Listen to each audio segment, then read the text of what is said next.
দর্শকের মধ্যরাতে সবাইকে আমন্ত্রণ জানাচ্ছি। আমি প্লাবন রহমান। আমাদের নিয়মিত আয়োজন নিউজরুম সংলাপ অনুষ্ঠান, আপনাদের সঙ্গে আছি আমি প্লাবন রহমান। আপনারা জানেন যে অনুষ্ঠানের মধ্যে আমরা দিনের গুরুত্বপূর্ণ খবর ঘটনাগুলো আসলে বিশ্লেষণ করার চেষ্টা করি। আমাদের সঙ্গে প্রতিদিনের মতো আজও অতিথিরা রয়েছেন। দর্শক, শুরুতেই পরিচয় করে দিচ্ছি তাদের সঙ্গে। আমাদের সঙ্গে আছেন Shafiqul Islam, business in charge Bangla Tribune. আছেন রাশেদ মেহেদী, বিশেষ প্রতিনিধি দৈনিক সমকাল। একই সঙ্গে আমাদের সঙ্গে আছেন নুরুল ইসলাম হাসিব, বিশেষ প্রতিনিধি বাংলাদেশ পোস্ট। আপনাদের তিনজনকে স্বাগত জানাচ্ছেন নিউজ 24-এর এই নিয়মিত মধ্যরাতের আয়োজনে। আলোচনায় যেতে চাই তার আগে একটু প্রধান কয়েকটি বিষয় দর্শকদের জানিয়ে চাই, যে বিষয়গুলো আমরা আসলে আলোচনা করতে চাই। কুষ্টিয়ায় এবার বাঘা মতিনের ভাস্কর্য ভাঙচুর করা হয়েছে। জড়িতরা ছাড় পাবে না বলছেন মাহবুবুল আলম হানিফ। সাম্প্রদায়িকতার আস্ফালন বললেন শাহরিয়ার কবির। এবং করোনার সংকটে বিপর্যস্ত শ্রমবাজার, 7 লাখের বিপরীতে বিদেশ গেছে 2 লাখ, আগামী বছর আরও বিরূপ প্রভাবের শঙ্কায় মন্ত্রী। এটি একটু প্রধান খবর। পাশাপাশি আরেক দফা ছুটি বাড়ল শিক্ষা প্রতিষ্ঠানে। করোনায় দেশে আরও 25 জনের মৃত্যু। অনুমোদনের দ্বার প্রান্তে মডার্নার টিকা। সৌদিতে টিকাদান শুরু। বাংলাদেশের আসলে টিকা কবে আসবে, প্রস্তুতি বা কতটুকু, সে বিষয়গুলো নিয়ে আমরা আলোচনা করতে চাই। একই সঙ্গে আলোচনায় গুরুত্ব পাবে আসলে ভারত বাংলাদেশ সম্পর্ক। একই সঙ্গে গতকাল যে ভার্চুয়াল বৈঠক হয়েছিল আসলে বাংলাদেশ এবং ভারতের প্রধানমন্ত্রীর মধ্যে, সেই বিষয় নিয়ে আমরা আলোচনা করতে চাই। শুরু করতে চাই শফিকুল ইসলাম আপনাকে দিয়ে। শফিকুল ইসলাম, নিশ্চয়ই আপনি লক্ষ্য করেছেন যে বঙ্গবন্ধুর ভাস্কর্য ভাঙার রেশ কাটতে না কাটতে আসলে কুষ্টিয়ায় এবার বাঘা মতিনের ভাস্কর্য ভাঙচুর করা হচ্ছে। একটি বিষয় আপনার কাছে জানতে চাই যে ভাস্কর্যগুলোর নিরাপত্তা কিংবা এই বিষয়গুলো তো নিশ্চয়ই ব্যবস্থা করার সুযোগ ছিল। বঙ্গবন্ধুর ভাস্কর্য ভাঙার পরেও আরেকটি এরকম ঘটনা ঘটার দায় আসলে কার? কিভাবে আসলে এই ঘটনাগুলো ঘটছে, পেছনে কিছু দেখেন কিনা? ধন্যবাদ। ডিসেম্বর মাস আমাদের অর্জনের মাস, আমাদের গৌরবের মাস, আমাদের বিজয়ের মাস। এই মাসে জাতির জনকের ভাস্কর্যে আঘাত করেছে একটি দুঃখজনক ঘটনা। এই ঘটনা রেশ কাটতে না কাটতেই একই জেলায় দ্বিতীয়বারের মতো আরেকজন বীর সৈনিক বাঘা যতীনের ভাস্কর্য আঘাত করেছে। এ দায় অবশ্যই প্রশাসনের, কোনোভাবেই প্রশাসনের দায় এড়াতে পারে না। উচিত ছিল বঙ্গবন্ধুর ভাস্কর্যের আঘাত করার পর সেখানে সাংবাদিকদের একটি মহাসমাবেশ অনুষ্ঠিত হয়েছে। তাদের উচিত ছিল প্রত্যেকটি ভাস্কর্যে, শুধু কুষ্টিয়া নয়, সমস্ত বাংলাদেশের প্রত্যেক জেলা প্রশাসনের প্রয়োজন, তাদের উচিত ছিল যেখানে যেখানে আমাদের এই মহান বিজয় দিবস, মহান স্বাধীনতা দিবস, জাতির জনকের স্থাপত্য ভাস্কর্যগুলো রয়েছে, সেগুলো নিরাপত্তা নিশ্চিত করা। এই বঙ্গবন্ধুর ভাস্কর্যে আঘাত করার কয়েকদিনের মাথায় আবার সেই একই জেলায় যখন এই বাঘা যতীনের ভাস্কর্যে আঘাত করে, এর কি জবাব দেবেন জেলা প্রশাসন আমি জানি না। কিন্তু তাদের যে অবহেলা ছিল, তাদের যে দায়িত্ব জ্ঞানহীন একটি কর্মকাণ্ড পরিচালনা করেছে এবং তাদের দায়িত্বে যে অবহেলা ছিল, এটি নিঃসন্দেহে বলা যায়। এই দায় অবশ্যই জেলা প্রশাসনকে নিতে হবে। একই সঙ্গে এই স্বাধীন দেশের একজন স্বাধীনচেতা নাগরিক হিসেবে আমি মনে করি বাংলাদেশের প্রত্যেকটি জেলা প্রশাসনের এই দুটি ঘটনার মধ্য দিয়ে অধিকতর সচেতন হওয়া। শুধু তাই নয়, একই সঙ্গে বঙ্গবন্ধুর ভাস্কর্যে যারা আঘাত করেছে, বাঘা যতীনের ভাস্কর্যে যারা আঘাত করেছে, কোন প্রকার ছাড় দেওয়া, কোন প্রকার আবিধানিক অর্থে ব্যাখ্যা নয়। আমরা সুনির্দিষ্ট দৃষ্টান্ত দেখতে চাই যে এই ধরনের আস্পর্ধা যারা পেয়েছে তারা কারা, তাদের মদতদাতা কারা, তাদের বিরুদ্ধে কি ব্যবস্থা নেওয়া হয়েছে, অবিলম্বে জাতিকে জানানো প্রয়োজন। জি, আসতে চাই আমাদের আরেকজন অতিথি আছেন রাশেদ মেহেদী, আপনার কাছে আসতে চাই। রাশেদ মেহেদী, আপনার চোখে এই যে ভাস্কর্য ভাঙচুরের যে ঘটনা এবং পরপর দুটি ঘটনা, এর সঙ্গে অন্য কিছু দেখেন কিনা? এই যে মৌলবাদী যারা আসলে প্রকাশ্যে বলছে, আসলে এদের পেছনে অন্য কোনো ষড়যন্ত্র দেখছেন বা অন্য কোনো পক্ষ চোখে পড়ে কিনা? আসলে ধন্যবাদ আমাকে আমন্ত্রণ জানানোর জন্য। শফিক ভাইয়ের বক্তব্য শুনছিলাম, উনি প্রশাসনের দিক থেকে যা বলার সেটা ঠিকই বলেছেন। আমি একটু অন্যভাবে একটু আসি। আপনি দেখেন, খেয়াল করেন যে আসলে এই বাংলাদেশ কিংবা এই যে সাবকন্টিনেন্ট, এর বাইরে যেগুলো আসলে ইসলামের পীঠস্থান বলা হয়, সে সৌদি আরবেই বলেন, তুরস্কেই বলেন, ইরানেই বলেন, ইরাকেই বলেন, ওই এলাকাগুলোতে কিন্তু কোনো স্কলার, কোনো যারা ইসলামিক স্কলার যারা এখানে আছেন, যারা ইসলামিক যারা ইমাম আছেন, তারা কিন্তু কখনো ভাস্কর্য ভাঙার ফতোয়া দেন না, গানের বিরুদ্ধে ফতোয়া দেন না, ছবির বিরুদ্ধে ফতোয়া দেন না।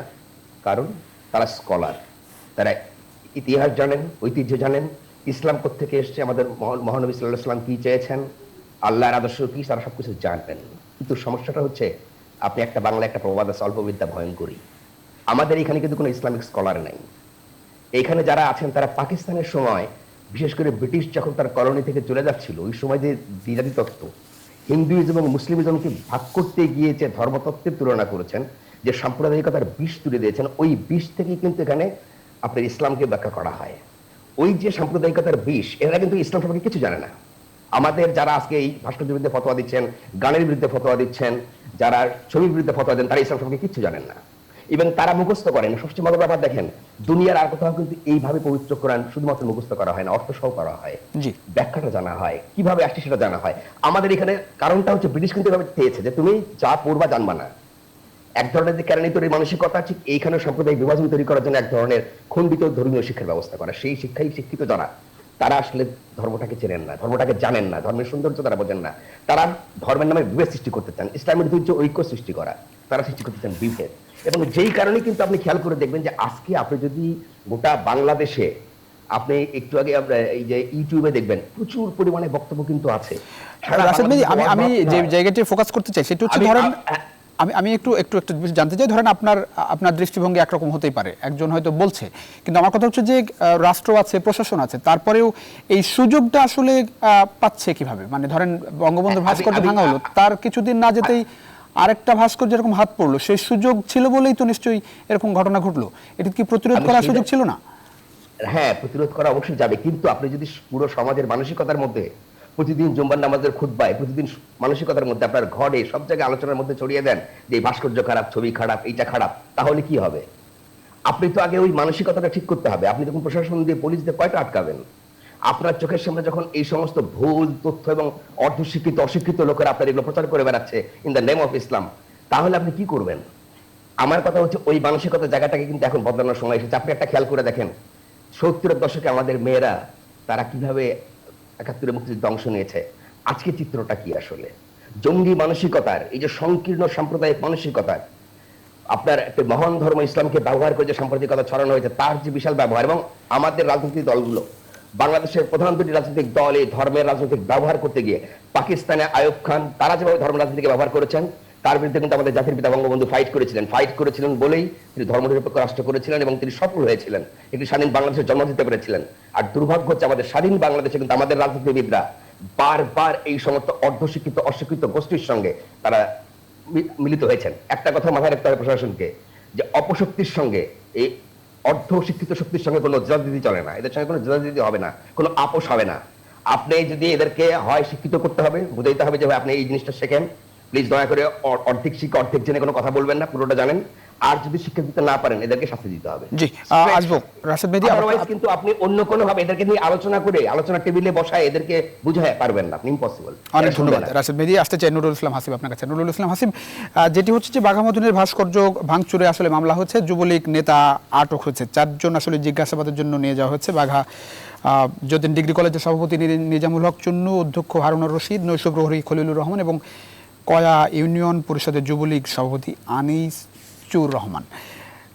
মানে আমি একই প্রশ্ন আপনার কাছে করতে চাই, মানে এই সুযোগটা তো নিশ্চয়ই, মানে সুযোগ না থাকা উচিত ছিল, নিরাপত্তাটা তো নিশ্চয়ই জোরদার হওয়া উচিত ছিল, যখন 4 ডিসেম্বর রাতে বঙ্গবন্ধুর ভাস্কর্যের উপর এরকম মানে হামলা হয়, ভেঙে ফেলা হয়, তারপরে আবারও একটি এরকম ঘটনা ঘটলো। মানে দায় আপনি আসলে কাকে দেবেন? ইতিহাস ঐতিহ্য রক্ষায় সরকার ব্যর্থ বলছে ঘাতক দালাল নির্মূল কমিটি, সরকারের কোনো দায় আছে কিনা? আপনার বঙ্গবন্ধুর ভাস্কর্য যা ভাঙলো যারা, তারা কিন্তু গ্রেপ্তার হয়েছে বলে আমার জানা নেই আসলে, যে ওখান থেকে কেউ গ্রেপ্তার হয়েছিল কিংবা তার পরবর্তীতে আপনার রাজনৈতিক শক্তি, মানে যেটা আসলে রাশেদ মেহেদী ভাই কিছু বলতে চেয়েছিলেন, সেটা হচ্ছে আসলে পলিটিক্যাল ইসলাম। আসলে ইসলামটা হচ্ছে, যেমন আমি নিজেও তো মুসলমান, তাই না?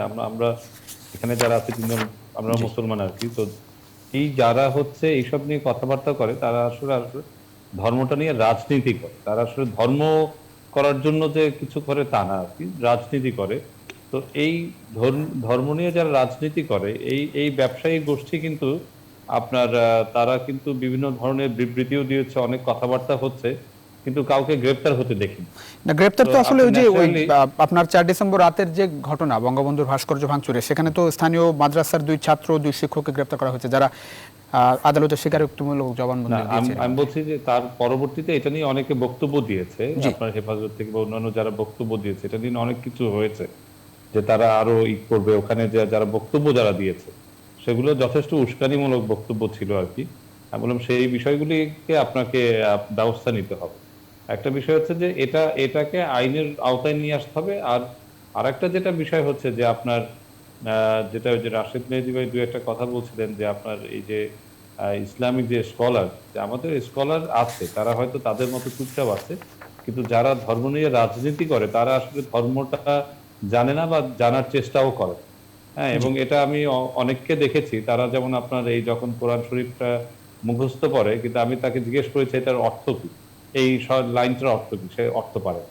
তো আপনি একটা জিনিস অর্থ না পড়লে তো আপনার জিনিসটা আপনি আত্মস্থ করতে পারলেন না, তাই না? আপনি তো জিনিসটা কি বলছে, এটার মধ্যে কি আছে সেটা তো আপনি বুঝলেন না, তার মানে তো আপনি কিছুই জানলেন না। তো আমাদের এই যে ভাষা শেখা, আপনার এই মাদ্রাসায় কিন্তু এই ভাষা শেখারও এরকম ব্যবস্থা নেই। নুরুল ইসলাম এই হাকিম systemটা আমাদের সঙ্গে এরকম যে আপনি একটা- আমাদের সঙ্গে এরই মধ্যে মাহমুদুর রহমান খোকন যোগ দিয়েছেন, বার্তা প্রধান দৈনিক করতোয়া। মাহমুদুর রহমান খোকন, আপনাকে স্বাগত জানাচ্ছি নিউজ 24 এর নিয়মিত মধ্যরাতের আয়োজনে। বেশ খানিকটা পরে আপনাকে পেলাম, স্বাগত জানাচ্ছি। আমরা নিশ্চয়ই নুরুল ইসলাম হাসিবের কথা শুনে আপনার কাছে আসবো। জি, নুরুল ইসলাম হাসিব, আপনি বলছিলেন। না না, সেটাই, এটা হচ্ছে আলোচনা হয়েছে ব্যারিস্টার। আমি বলছি যে এটার বেশ কয়েকটা আসলে স্টেপ আছে। তার মধ্যে ইমিডিয়েট স্টেপটা হচ্ছে আপনাকে বিচার করা, এটা হচ্ছে ইমিডিয়েট। এবং লং টার্মে যাতে জিনিসগুলি আপনার অ্যাড্রেস হয়, জিনিসগুলি যদি এরকম না হয়, সেটা আপনার কিছু কিছু ব্যবস্থা করা। তার মধ্যে একটা হচ্ছে আপনার আসলেই সঠিক ধর্মীয় জ্ঞানটা আসলে বৃদ্ধি করা। জি। আপনার এই যে সাম্প্রদায়িক শক্তি কেন কিভাবে জেগে উঠছে, এই বিষয়টাকে আপনার অ্যাড্রেস করা, যে আসলে জি। গোড়ায় আপনার হাত দিতে হবে যে কেন হচ্ছে। অনেক তখন ধন্যবাদ। হচ্ছে হবে কি, আপনি কিছুদিন পরে তার হয়তো এই রেজাল্ট পেতে 2 বছর 5 বছর সময় লাগবে, কিন্তু তারপর হয়তো জিনিসগুলি আপনার পরিবর্তন আসবে। আসবো আপনার কাছে আবারও। মাহমুদুর রহমান খোকন আসতে চাই আপনার কাছে। মাহমুদুর রহমান খোকন, সাহসটা আসলে কিভাবে পাচ্ছে, মানে কোনোভাবে প্রশ্রয় পাচ্ছে কিনা যারা এর পেছনে কর্তা ব্যক্তি, কিংবা যারা উস্কানি দিচ্ছেন, কিংবা যারা ঘটনাগুলো ঘটাচ্ছেন?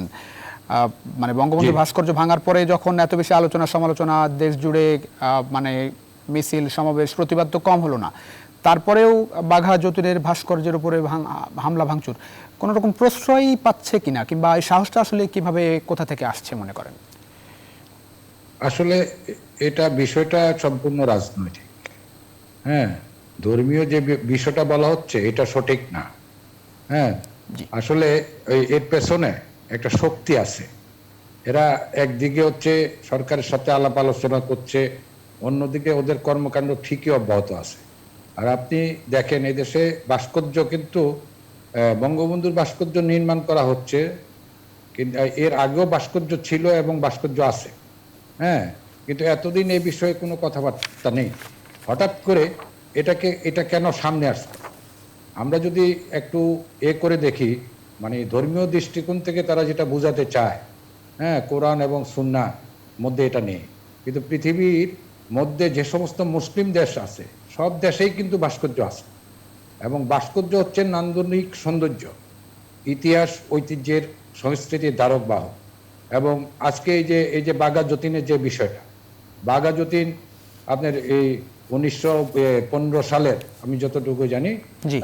সেপ্টেম্বর মাসে 9 সেপ্টেম্বর, 9 সেপ্টেম্বর, জি।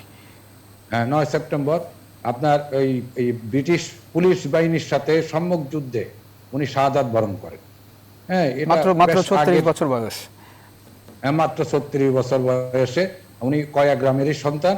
হ্যাঁ, এবং ওই সময় উনার যে ভূমিকা, উনি যে একজন দেশপ্রেমিক, ব্রিটিশ বিরোধী আন্দোলনে উনি সম্পৃক্ত ছিলেন, উনার ভাস্কর্যটা থাকার কারণে, হ্যাঁ, আজকে ধরেন 100 বছর, প্রায় 100 বছর পরেও কিন্তু বিষয়টা কিন্তু জীবিত আছে এবং সবাই জানতে পারছে, হ্যাঁ, যে বাঘা যতীন কে, বাঘা যতীন কেন, হ্যাঁ, ইত্যাদি ইত্যাদি।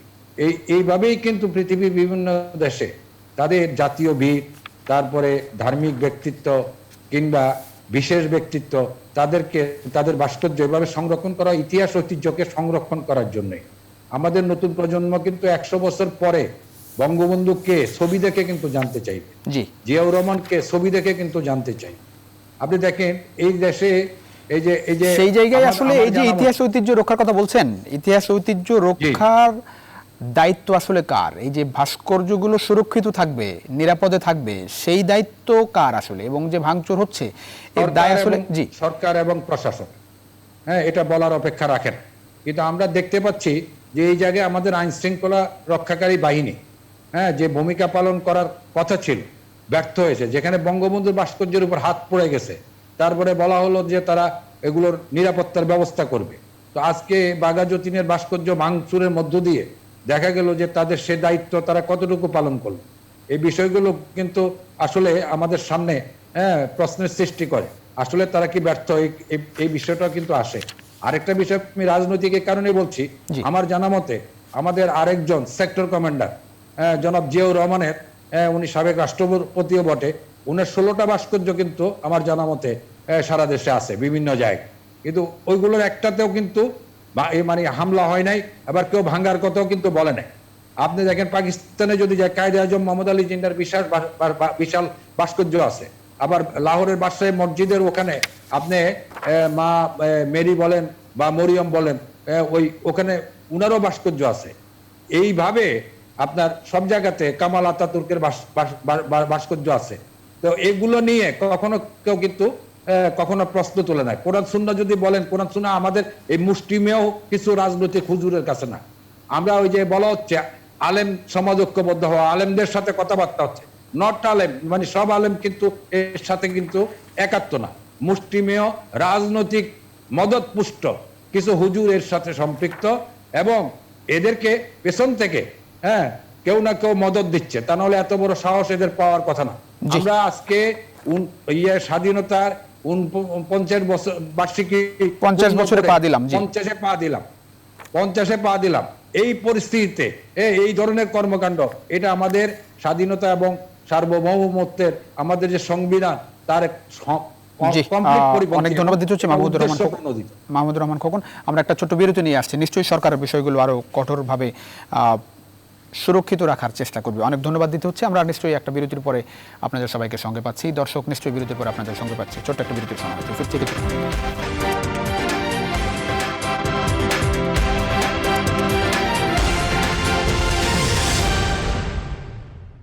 দর্শক আবারও স্বাগত নিউজ 24 নিয়মিত মধ্যরাতের আয়োজন নিউজ রুমের সংলাপ অনুষ্ঠান। আমরা কথা বলছিলাম ভাস্কর্য ভাঙচুরের বিষয়টি নিয়ে। আসতে চাই আবারও শফিকুল ইসলাম, কি ধরনের তাগিদ থাকবে আসলে? মানে দুটি ঘটনা তো ঘটেই গেল, যদিও সবাই আসলে আশা করেছিল যে বঙ্গবন্ধুর ভাস্কর্যই আসলে শেষ ভাস্কর্য যেখানে আসলে ভাঙচুরের ঘটনা ঘটবে। এরপরে আরেকটি ঘটনা ঘটলো। কে ধরনের তাগিদ থাকবে আসলে যাতে করে আরো কোনো রকম অনাকাঙ্ক্ষিত ঘটনা না ঘটে? তাগিদ থাকবে শুধু বঙ্গবন্ধু নয়, বাংলাদেশের অত্যন্ত অঞ্চলে আমাদের ইতিহাস ঐতিহ্য এবং স্বাধীনতার সপক্ষে যে সমস্ত স্থাপনা, যে সমস্ত ইতিহাস এবং রেকর্ডগুলো রয়েছে সেগুলো যেন অক্ষত থাকে। এবং প্রত্যেকটি জেলা প্রশাসন, প্রত্যেকটি আইন শৃঙ্খলা রক্ষাকারী বাহিনী, প্রতিটি গোয়েন্দা সংস্থার সদস্যরা এ ব্যাপারে তৎপর থাকবেন এবং সরকারের উপর মহলের লোকজন এই বিষয়টি মনিটরিং করবেন। কোনোভাবেই জাতির জনকের মুখের উপরে হাতুড়ির আঘাত পড়েছে, এটি কিন্তু ছোট ঘটনা নয়, এটি কিন্তু সামান্য কোনো ঘটনা নয়, এটি ক্ষমার অযোগ্য একটি অপরাধ। আমরা এখনো 4 তারিখের ঘটনা, আজকে পর্যন্ত এর দৃষ্টান্ত কোনো শাস্তির কথা আমরা জানতে পারিনি বলেই 16 দিনের মাথায় বাঘা যতীনের মুখেও হাতুড়ির আঘাত পড়েছে। আর কি বাকি থাকবে? ব্রিটিশ বিরোধী আন্দোলনের যোদ্ধা, তার মুখে হাতুড়ির আঘাত পড়ে। বাংলাদেশকে স্বাধীন যিনি করেছেন তার মুখের উপর হাতুড়ির আঘাত ফেলেছেন। আর কি বাকি আছে? আর কিছুই বাকি নেই। কোন ধরনের আবিধানিক শব্দের তৎপরতা আমরা এটা মানে দেখতে চাই না। আমরা সরকারের উপর মহল থেকে সর্বশেষ পর্যন্ত যার দায়িত্ব ছিল, কোথায় দায়িত্ব ছিল সে বিষয়টি মনিটরিং করা প্রয়োজন। যার যে দায়িত্ব সে দায়িত্বটি পালন করা প্রয়োজন। এবং কেন এই ধরনের ঘটনা ঘটলো? কুষ্টিয়ায় একের পর এক 16 দিনের মাথায় 2টি ঘটনা, অবশ্যই স্থানীয় প্রশাসন, জেলা প্রশাসন, পুলিশ প্রশাসন এবং গোয়েন্দা সংস্থা ওখানে যারা দায়িত্ব পালন করতেন কেউই জবাবদিহিতার ঊর্ধ্বে নয়। এই বিষয়গুলো তারা জানবেন, বিষয়গুলো ব্যবস্থা নেবেন এবং তারা যারা আঘাত করেছেন, যারা এই আক্রমণগুলো করেছেন, তাদেরকে জাতির সামনে তাদের পরিচয় উন্মুক্ত করা প্রয়োজন। যা তাদেরকে যদি কেউ রাজনৈতিকভাবে ইন্ধন দিয়ে থাকে তারা কারা, তাদের বিষয়টিও জাতিকে পরিষ্কার হওয়া প্রয়োজন, জাতির জানা প্রয়োজন যে বাঘা যতীনের মুখে হাতুড়ির আঘাত ফেলার পিছনে কারা ইন্ধন দেয়, জাতির জনকের মুখে হাতুড়ির আঘাত করার জন্য, ফেলার জন্য, আঘাত দেওয়ার জন্য কারা ইন্ধন দেয়, তার জাতির কাছে সেটি পরিষ্কার হওয়া অনেক প্রয়োজন। ধন্যবাদ এবং এই শফিকুল ইসলাম। পরিষ্কার করার দায়িত্ব আসবো নিশ্চয়ই। সরকার এবং প্রশাসনের। আমরাও তেমনটাই আসলে আশা করতে চাই। রাশেদ মেহেদী, একটু অন্য প্রসঙ্গে যেতে চাই। ভারত বাংলাদেশ সম্পর্ক, একই সঙ্গে আপনি নিশ্চয়ই জানেন যে গতকাল বাংলাদেশের প্রধানমন্ত্রী আপনার শেখ হাসিনা এবং ভারতের প্রধানমন্ত্রী নরেন্দ্র মোদী ভার্চুয়াল বৈঠকে অংশ নিয়েছিলেন। বেশ কিছু বিষয়ে আলোচনা হয়েছে। যে বিষয়টি উল্লেখযোগ্য আসলে বাংলাদেশের প্রত্যাশার দুটি বড় জায়গা, একটি হচ্ছে তিস্তা চুক্তির বাস্তবায়ন, 2 নম্বর হচ্ছে যে সীমান্ত হত্যা বন্ধ। আবারও ভারতের পক্ষ থেকে দুটি বিষয়ে আশ্বস্ত করা হয়েছে। আপনি আসলে বিষয়টিকে কিভাবে দেখছেন? আসলেই কতটা আশ্বস্ত হওয়ার মতো বিষয়, কারণ এর আগেও আশ্বস্ত করা হয়েছিল। ধন্যবাদ। আপনি নিশ্চয়ই কালকে শুনেছেন যে এই আমাদের মাননীয় পররাষ্ট্রমন্ত্রী যখন ব্রিফিং করেন, জি। তারা কিন্তু বলেছিলেন যে আসলে যে এই বিষয়গুলো আলোচনায় এসেছে এবং আলোচিত হয়েছে। আমরা এর আগেও দেখেছি যখন এই লেভেলের বৈঠকগুলো হয়, বিশেষ করে মানে একদম শীর্ষ পর্যায়ের হয় দুই প্রধানমন্ত্রীর মধ্যে, তখন কিন্তু এই আলোচনাগুলো হয়। কিন্তু এখন একটা জিনিস বুঝতে হবে যে তিস্তার ইস্যুটা কোন জায়গায়, সেটা আসলে চট করে ইন্ডিয়া চাইলে সমাধান হবে কিনা, কারণ সেখানে তাদের ফেডারেল যে গভর্নমেন্ট আছে তার সঙ্গে কিন্তু রাজ্য সরকারের একটা ব্যাপার আছে, শুধু ফেডারেল সরকার চাইলেই হবে না। আবার রাজ্য সরকারে আপনি খেয়াল করেন যে পানি বন্টন নিয়ে কিন্তু পশ্চিমবঙ্গের সঙ্গে সিকিমের একটা ঝামেলা আছে, তাদের নদীগুলো নিয়ে। তো তাদের যদি নিজেদের সমস্যাটা সমাধান না হয় তাহলে কিন্তু তারা আবার এই বাংলাদেশের সঙ্গে চুক্তিতে আসতে পারবে না। তো এই যে একটা জটিলতা চলে আসে, গিট্টু লেগে আছে এখানে, এই গিটটা সহজে খুলবে এটা বলা যায় না। ফলে যতদিন গিটটা না খুলছে ততদিন তিস্তা নিয়ে হয়তো আমরা আশা করবো, বলবো, কিন্তু আমরা যেটা চাই যে মানে এই গিটটা খুলুক। ইন্ডিয়াতে আমরা এর আগে দেখেছি যে গঙ্গার পানি বন্টন চুক্তি হয়েছে, তাহলে তিস্তাটা কেন হবে না? আমার মনে হয় যে আরেকটু যদি আন্তরিকতা থাকে, আরেকটু যদি কাজ হয়, ইন্ডিয়া তাদের নিজেদের সমস্যা সমাধান করে আমাদের সঙ্গে করবে এবং ইন্ডিয়া আমাদের অত্যন্ত বন্ধু রাষ্ট্র, সেটা আমরা প্রত্যাশা করি। কিন্তু গতকালের বৈঠক থেকে এই নিয়ে খুব আশাবাদী হওয়ার মতো তেমন কিছু ঘটে নাই। রাশেদ মেহেদী, একটি বিষয় মানে বিষয়টি সামনে আনতে চাই। 2011 সালে যখন মনমোহন সিং বাংলাদেশে আসে, তখন তো এই চুক্তি হতে গিয়েও আসলে হলো না মমতা বন্দ্যোপাধ্যায়ের কারণে। তারপরে তো 9 বছর পার হয়ে গেল, এখনো একই অবস্থায় মনে হয় নাকি কোনো অগ্রগতি আছে? যে জায়গায় 2011 সালে যে জায়গায় ছিল, আমরা কিন্তু এখনো যদি যে খোঁজ খবর গুলো পাই সেই জায়গাটাতেই আসলে কিন্তু আছে, বরং আরেকটু জটিল হয়েছে, কারণ তখন পশ্চিমবঙ্গের সঙ্গে সিকিমের এই টানাপোড়েনটা আমার অতটা প্রকট ছিল না, এখন অনেক বেশি প্রকট হচ্ছে। তারপরে আবার ওইদিকে উজানে চীন আরো মানব সরোবরে যে বাঁধগুলো দিয়েছে সেগুলো নিয়ে একদম জটিলতা সৃষ্টি হচ্ছে। ফলে সব মিলে কিন্তু পরিস্থিতিটা আরেকটু কমপ্লিকেটেড হয়ে গেছে। আপনি সীমান্ত হত্যা প্রসঙ্গ বলছিলেন, এটি খুব সত্যি ঘটনা যে বাংলাদেশ এবং ইন্ডিয়া অত্যন্ত বন্ধু দুটি রাষ্ট্র। এই বন্ধু রাষ্ট্রের মধ্যে সীমান্তে এই ধরনের ঘটনা থাকার কথা না, এবং সীমান্তে আসলে লিথেল উইপন ব্যবহার করার এই কথা না। এবং আমরা বারবারই প্রতিশ্রুতি দেখেছি, কিন্তু এর আগেও যখন শীর্ষ বৈঠক হচ্ছে বলা হয়েছে যে লিথেল উইপন এখানে ব্যবহার করা হবে না, কিন্তু আমরা যখন দেখি সেখানে বলা হয় কিন্তু একটা শব্দ পারতপক্ষে ব্যবহার করা হবে না, তাদের যে নির্দেশনাটা থাকে। যদি পারতপক্ষে শব্দটি ব্যবহার করা হয় তার মানে কি আপনি যে বিষয় করতে পারেন। এখন আপনি পারতপক্ষটাকে আসলে কিভাবে ব্যবহার করবেন সেটা নিয়ে এটা এক ধরনের ক্যামোফ্লেক্স বলতে পারি আমরা। সেই জায়গাটা ইয়ে করতে হলে একটু সুনির্দিষ্ট নির্দেশনা দরকার যে সীমান্তে যে অপরাধগুলো হয়, স্মাগলিং বা অন্য ধরনের অপরাধগুলো হয়, বা এই বিশেষ করে এই সীমান্তগুলোতে, সেগুলোর জন্য লিথেল উইপন লাগে না, সেগুলো কিন্তু প্রচলিত নিয়মে আইন প্রয়োগ করেই সমাধান করা যায়। তাহলে যদি সুনির্দিষ্ট নির্দেশনা একটু আসে যে কোনোভাবে লিথেল উইপন ব্যবহার করা হবে না, পারতপক্ষের সঙ্গে ব্যবহার করা যাবে না, পারতপক্ষ না দিয়ে সুনির্দিষ্ট হবে, তাহলে কিন্তু আসলে এই সমস্যাটা আমরা আর থাকবে না। আমরা আশা করি যে যেহেতু এবার এটা নিয়ে একটু বেশি আলোচনা হয়েছে, আর দুই পক্ষই এটাতে দেখবেন বাংলাদেশের, কারণ আমরা অন্তত সীমান্ত হত্যা সুন্দর কোথায় নিয়ে আসার ব্যাপারে আশাবাদী হতে পারি। ধন্যবাদ দিতে হচ্ছে। জয়েন্ট বর্ডার ম্যানেজমেন্ট যেটা আছে ওটা যদি হয়, দুই দেশের মধ্যে যদি জয়েন্ট বর্ডার ম্যানেজমেন্ট, অনেক ধন্যবাদ। তাহলে আপনি দেখবেন সমস্যাটা হয়ে গেছে। জি রাশেদ মেহেদী, আসবো নিশ্চয়ই সুযোগ হলে আবারও, কারণ সময় আমরা শেষের দিকে। নুরুল ইসলাম হাসিম, আপনার কাছে আসতে চাই যে এবারের যে ভার্চুয়াল বৈঠক, দুই প্রধানমন্ত্রীর যে বৈঠক হলো, সেখানে আসলে বাংলাদেশ আসলে কতটা মানে হিসাব নিকাশের কথা যদি বলি, আপনার সাধারণ মানুষ তো এই হিসাবটাই আসলে করে, বাংলাদেশ কি পেল, প্রত্যেকবার এটি সামনে আসে। আপনার চোখে বাংলাদেশ কি পেল এই বৈঠকের মধ্য দিয়ে? না, আসলে এবারের বৈঠকটা হিসেব নিকেশের ঠিক বৈঠক না। একটা হচ্ছে যে আপনার দুই রাষ্ট্রপ্রধান যখন বসবেন তখন সব বিষয়ে আলোচনা হবে, সেটা ঠিক, কিন্তু আপনি বৈঠকের যদি ভারতের প্রধানমন্ত্রীর বক্তব্য দেখেন, আমাদের প্রধানমন্ত্রীর বক্তব্য দুটো যদি ফলো করেন এবং অন্যান্য স্টেটমেন্টগুলো ফলো করে দেখবেন, এবার যেটা হয়েছে এক কথায় বললে যে আমাদের মধ্যে যে একটা হিস্টোরিক যে লিঙ্ক আছে, মানে সেই 1971, সেটাকে একটা পুনর্জীবিত করে ভবিষ্যতের দিকে এগিয়ে যাওয়া যায় কি, সেটাই হচ্ছে রূপরেখা। মানে এটাই ছিল মূল থিম আর কি। কারণটা কি সেই থিমটা হওয়ার কারণ হচ্ছে বাংলাদেশ 50 বছর হচ্ছে, বাংলাদেশ 50 বছর হওয়া মানে হচ্ছে ভারত হচ্ছে যুদ্ধের সময় আমাদের স্বীকৃতি দিয়েছে, তার মানে ভারতের সাথে সম্পর্কেরও 50 বছর, প্লাস হচ্ছে এখন হচ্ছে আপনার বঙ্গবন্ধুর জন্ম শতবার্ষিকী চলছে। কিছুদিন আগে মহাত্মা গান্ধীর আপনার 150 বছর হলো। তো আপনারা জানেন যে দুই নেতা হচ্ছে আপনার গত শতাব্দীর মানে পৃথিবীর দুই বড় নেতা, যারা হচ্ছে দুই দেশের ফাউন্ডিং ফাদার আর কি। তো সেরকম একটা প্রেক্ষাপট। তো এই প্রেক্ষাপটে আপনি দেখবেন এখানে আপনি যখন নরেন্দ্র মোদীর বক্তব্য দেখবেন, নর্মালি আমি তো আগে সামিট গুলো কভার করেছি, এই প্রধানমন্ত্রীর বক্তব্যের মধ্যে টোনটা থাকে হচ্ছে আপনার অনেক রাজনৈতিক ব্যাপার থাকে, অনেক এই যে আপনি যেটা বললেন হিসাব নিকাশের ব্যাপার থাকে, সেক্ষেত্রে আপনার এই যে টেরোরিজমের ব্যাপার থাকে, অনেক কিছু থাকে। কিন্তু এবারের বক্তব্যের পুরো টোনটাই হচ্ছে এরকম যে যেমন মোদী বলছেন যে বঙ্গবন্ধু চিরন্তন, তাই না, বঙ্গবন্ধুর যে বাণী সেটা হচ্ছে চিরন্তন, সেই কথাগুলি তিনি বলছেন। তিনি আপনার বঙ্গবন্ধুর স্ট্যাম্প রিলিজ করছেন, সে বঙ্গবন্ধু মহাত্মা গান্ধীর যে আপনার একটা যে ভার্চুয়াল ডিজিটাল যে একটা এক্সিবিশন, সেটার আপনার উদ্বোধন করছেন।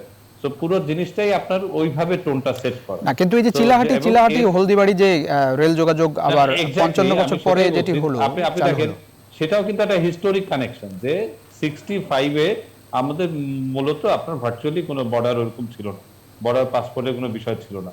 তো আমাদের এই গত কয়েক বছরে আমাদের কিন্তু এই দুই দেশের যে সম্পর্কের পেছনে তাদের চিন্তাটা হচ্ছে যে ওই সময়টার দিকে ফিরে যাওয়া, এবং সেই সময়ে ফিরে যাওয়ার প্রেক্ষাপটে মানে সেটাকে টার্গেট রেখে আপনি এই যে কালকে যেটা হলো রেল লিঙ্ক, এটা ছিল পঞ্চম, মানে এরকম 6টা আপনার রেল লাইন আছে যেগুলি 65 সালে বন্ধ হয়ে গিয়েছিল, তার পঞ্চমটা হচ্ছে গতকালকে ওপেন হলো। এর আগে 4টা হয়েছে, আর একটা বাকি আছে, সেটা 2022 টার্গেট।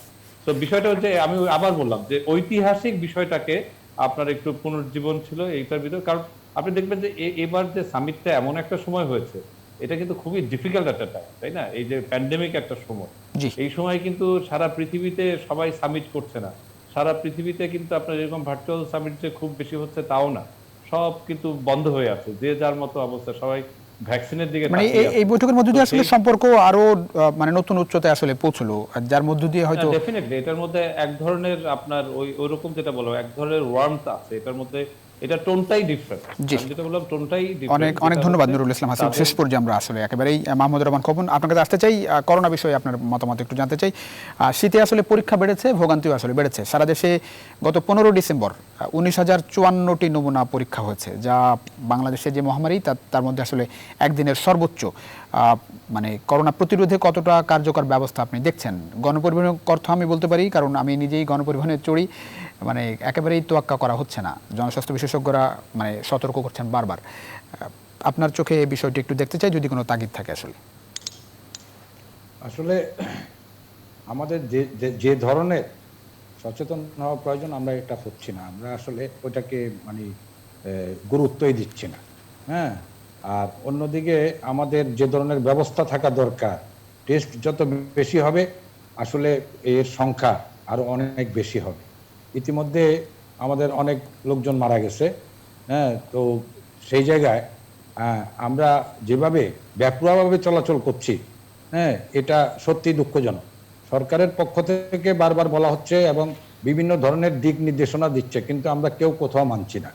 সভা সমাবেশ অব্যাহত আছে, রাস্তাঘাটে, হ্যাঁ, ইভেন কি আইন করা হলেও আইনের সেরকম প্রয়োগ নাই, কিন্তু আইন করা হলেও আমরা সেটা মেনে চলছি না। মাস্ক পরাটা আসলে আমার নিজের প্রয়োজনেই দরকার। হ্যাঁ, আমি নিজে সুরক্ষিত থাকবো, আমার নিজের পরিবারকে সুরক্ষিত রাখবো, এই যে সামান্য বোধটুকু এখন পর্যন্ত আমাদের মধ্যে সৃষ্টি হয় নাই। ফলশ্রুতিতে সামনে যে কি অবস্থা হবে, হ্যাঁ, এটা একমাত্র আল্লাহ রাব্বুল আলামিন জানে। তবে এখন পর্যন্ত গত 7 দিনের কথা বলতে পারি, গত 7 দিনে 231 জন মারা গেছে, মানে উল্লেখযোগ্য সংখ্যা। আপনি যদি গত 1 মাস 2 মাস আগের কথা চিন্তা করেন, সেই জায়গায় মানে তাগিদের কথা যদি একটু বলেন। জি না, ওই জায়গায় তো বৃদ্ধি তো পাচ্ছে, আমরা কিন্তু দেখতে পাচ্ছি যে ভয়াবহ রূপ নিতে যাচ্ছে। কিন্তু আমাদের যে বোধ উদয়টুকু হওয়া উচিত, আমাদের যে সচেতন হওয়া উচিত, আমাদের যে নিজ দায়িত্বটুকু পালন করা উচিত, এটা কিন্তু আমরা করছি না। আমাদের ভাবতে হবে যে আমাদের এটা করার জন্য আমাদের যে প্রয়োজন, এখনই আইসিইউ সংকট দেখা যাচ্ছে, হ্যাঁ, পরবর্তীতে আরো ভয়াবহ অবস্থার সৃষ্টি হলে যে কি হবে, হ্যাঁ, সেটা ওই মানে আমরা আমাদের মানে শঙ্কার সৃষ্টি করে ভাবতে গেলে কিন্তু আসলে আমরা কিন্তু সেইভাবে আমাদের নিজেদেরকে, হ্যাঁ, আমরা নিজেরা সুশৃঙ্খল ভাবে বা স্বাস্থ্যবিধি মেনে আমরা কিন্তু চলছি না। এটা কিন্তু সবচেয়ে দুঃখজনক। সরকার দিক নির্দেশনা দিচ্ছে, সরকারের পক্ষ থেকে সামর্থ্য অনুযায়ী যতটুকু করা দরকার করছে, আইনও পাস করা হয়েছে, কিন্তু আইনটা প্রয়োগ করা হচ্ছে না, হয়তো মানবিক কারণে আইনটা প্রয়োগ করা হচ্ছে না। তো আমি মনে করি যে প্রয়োজনের তাগিদে এখন আইনটাকে মানে কঠোরভাবে প্রয়োগ করা উচিত। অনেক ধন্যবাদ মাহমুদুর রহমান খোকন। এই জায়গায় শহীদুল্লাহ আমরা আমাদের জন্য একেবারে শেষ ধন্যবাদ। পর্যায়ে একটু সংক্ষেপে নিতে চাই শফিকুল ইসলাম, আপনাকেই নিতে চাই। ভ্যাকসিনের ব্যাপারে আপনি আসলে কতটা আশাবাদী? বলা হচ্ছে যে ভারত বাংলাদেশ একই সঙ্গে ভ্যাকসিন পাবে, আপনি আসলে কতটা আশাবাদী বিষয়ে একেবারে সংক্ষেপে যদি একটু আলোকপাত করেন। সরকারের স্বাস্থ্যমন্ত্রী বলেছেন জানুয়ারির 15 পরপরই কোনো এক সময় বাংলাদেশ ভ্যাকসিন পাবে। আমি সরকারের এই মুখপাত্র, সরকারের কর্তৃপক্ষ এবং সরকারের উপর আস্থা রাখতে চাই। সেই বিশ্বাস থেকেই আমি এটুকু বলতে পারি যে হয়তোবা উনি যদিও জানুয়ারি 15 বলেছেন, হয়তোবা জানুয়ারির মধ্যে যদি আমরা পেয়ে যাই, ফুল জানুয়ারি, যদি ফেব্রুয়ারিতেও পাই তাতেও আমাদের ভালো। আর সবচেয়ে বড় কথা হলো যে এই ভ্যাকসিন সংরক্ষণের জন্য একটি বিশেষ ধরনের ফ্রিজের প্রয়োজন। সেই ফ্রিজ কিন্তু জাপান কিনছে। জাপান সরকার অনেকগুলো প্রায় 3000 ফ্রিজ একসাথে কিনছে সেই ভ্যাকসিন সংরক্ষণের জন্য। জি, আমরা নিশ্চয়ই আশা করতে চাই যে বাংলাদেশ সরকারের পক্ষ থেকে আসলে প্রয়োজনীয় সকল ব্যবস্থা নেওয়া হবে ভ্যাকসিন এর জন্য। আসলে অনেক ধন্যবাদ দিতে হচ্ছে শফিকুল ইসলাম, রাশেদ মেহেদী, নুরুল ইসলাম হাসিব, মাহমুদুর রহমান খোকন, আপনাদের চারজনকে অসংখ্য ধন্যবাদ এই রাতে আপনাদের মূল্যবান সময় নিউজ 24 নিউজরুম সংলাপ দেওয়ার জন্য। দর্শক, এই ছিল নিউজরুম সংলাপ। দেখাবো নিশ্চয়ই আগামীকাল একই সময়ে। সে পর্যন্ত ভালো থাকবেন, সুস্থ থাকবেন, আশা করি নিউজ 24 সংলাপ।